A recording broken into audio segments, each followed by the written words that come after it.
వేదాంత అధ్యయనం 25 సంవత్సరాలు చేసిన తర్వాత కూడా నా అజ్ఞానాన్ని నేను చాలా జాగ్రత్తగా దాచిపెట్టుకున్నాను.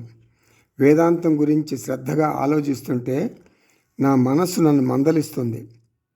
ఇది ఆందోళన చెందే టైం, వరీ టైం. నువ్వు వరీ అవ్వాలా.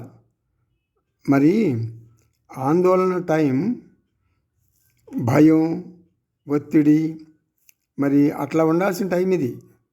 నువ్వు వేదాంతం చేస్తే ఎట్లా? ఇది వేదాంతం టైం కాదు అని నా మనస్సు నన్ను పక్కదారి పట్టిస్తుంది. మరి వేదాంతం టైం ఎప్పుడు అని అడిగితే సోమవారం ఈవినింగ్ 6 to 7 అష్టావకర గీత విను చాలు అంటుంది మనస్సు. ఏమంటుంది? సోమవారం ఈవినింగ్ 6 to 7 అష్టావకర గీత విను చాలు. మనస్సు ఇంత బలంగా నిన్ను వెనక్కు లాగితే ఇంకా నీకు వేదాంతం ఎలా వంటబడుతుంది? జనకుడు అంటున్నాడు, నాకు ఆ సమస్య లేదు, నాకు లాభ నష్టాలు లేవు, నేను పాత్ర పోషణ చేస్తాను అంతే. ఎక్కడ ఉన్నా నేను ఆ సెటప్కి అడ్జస్ట్ అవుతాను. అనాత్మ దేహం, అనాత్మ భూమి మీద కొంతకాలం బతికి రాలిపోతుంది, ప్రారంధం ముగిసే వరకు ఉంటుంది.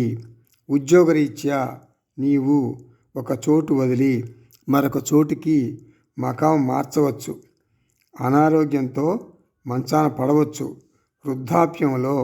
ఇదంతా అప్రధానమైన అనాత్మ చేస్తుంది, అధ్యాస చేస్తుంది. ఇప్పుడు మనం ఏం చేయాలి? అనాత్మను తక్కువ చేసి మిథ్యగా భావించాలి. ఆత్మను ప్రధానమైనదిగా భావించి ఆత్మస్థితిలో ఉండిపోవాలి. దేహం ఒకే చోట ఉన్నా, వేరే చోటుకి మారినా, మంచాన పడినా నాకు పోయేదేమి లేదు. నేను స్వస్వరూపంలో ఉంటాను. 5 మ్యాచ్ల క్రికెట్ సిరీస్లో మొదటి 3 మ్యాచ్లు ఇండియా గెలిచింది. సిరీస్ గెలిచిందని అర్థం.